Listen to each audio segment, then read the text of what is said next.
Hello there, Missy. What are we doing today? We are trying to teach me how to sign off on my commit. That's right. So Missy here has her PR is 1339, and we're trying to get the DCO bot to accept it. So if you haven't seen, this is the taxonomy directory, git pull. Just make sure we're all up to the normal update here. Right there. Good. Yay. Cool. And what I'm going to do is I'm going to check out her repo or her PR, which is a GH checkout. Check out 13.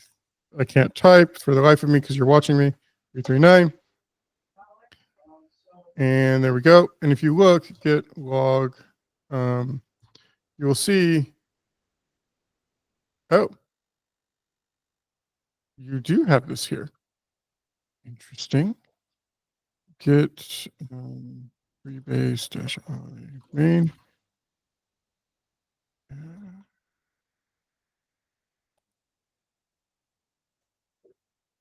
This is not what I was expecting. I wonder if that's being pulled in by the attribution document.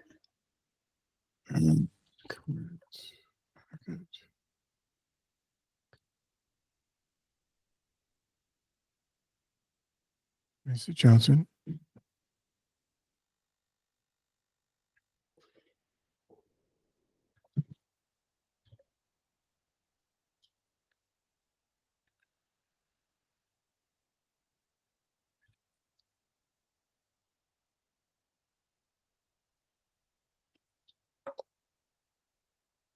Yeah.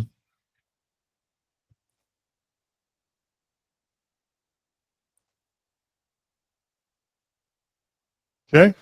So what I did there is first of all, what I did is I attempted to just look at the log. If you didn't see that, I saw that you had your commit message already there. Then I did a rebase off of the main, thinking that you might have multiple commits inside of it, where they had maybe possibly multiple commits without that sign off. And we noticed there's only one commit. That's how you saw there's only one commit in the line. So then what I did is I amended the commit message. And then I just added another line in it to, maybe there was a spacing issue or something like that we didn't see, just to make sure it works. And then I pushed it back up. So now if I've got my thing correct here,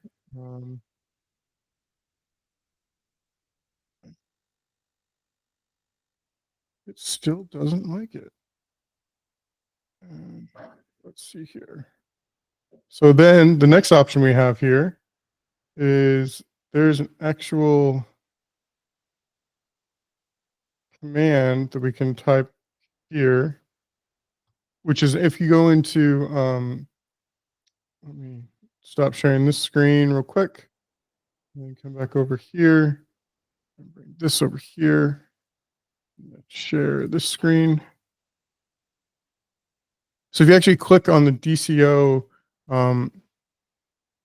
option here, if you see this details button right here, they give you the actual commands to do this inside of here and a bunch of the stuff. So what we're going to do is we're going to go ahead and git rebase this head command right here, right there.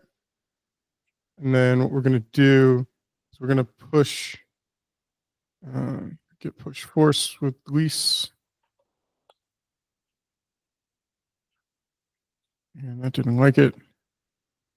Just to git push. And then if we do that, if this doesn't work, then there's a much larger problem that I don't know. Okay. And all of this needs to be done within the CLI? Correct. Okay. And as you see here, there it is. That worked.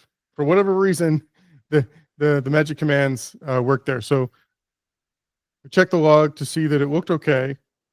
I rebased, which is exactly what this other command did, but whatever I did didn't fix it. Then I pushed it and it didn't work. So went ahead and went to the details right here.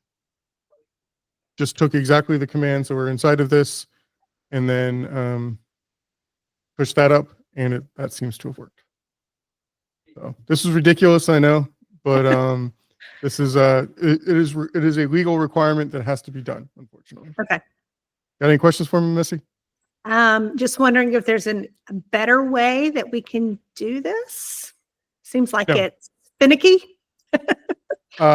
No, that's unfortunately this is the way the DCO is done. It has to be inside the commit message, not Mhm. the PR, because the PR isn't actually with the code. This is a very important distinction that people don't really get when they start first playing around inside of GitHub. So you have your source code, right? And then you have your PRs and your issues and your GitHub repo. Your source code does not need GitHub, but GitHub needs your source code, right? And then when you decide to commit to say that this is a established milestone in my repository of something that either I want to give to someone else or this is like version 1 release, you create a commit message that actually lives with the source code in a directory where the source code is. And that is you signing off inside that commit with this crazy SHA thing. If you've ever seen it here, this right here, this crazy ass number up here, that right there is you cryptographically saying, yes, this version of the code is me saying, I'm legally saying, yes, that this is the stuff I wrote, right? That does not live inside of GitHub. GitHub just references that stuff. So that's why you have to do this on the command line, because you're touching source code to do this. Luckily, our UI does just attach it normally to the commit to GitHub, so you don't have to worry about it. There's some things there around that too. But again, it has to be with the source code, not GitHub. Does that make sense? Yeah, I think so. Okay, so yeah, I probably created this using this CLI initially. Yep. And one of the best ways to do it, if you ever need to think about it, there is git command -s right there that automatically does it for you. Okay. So if I do like, this is me typing, right? Then git add git commit -s. It'll add this line right here for me. Okay.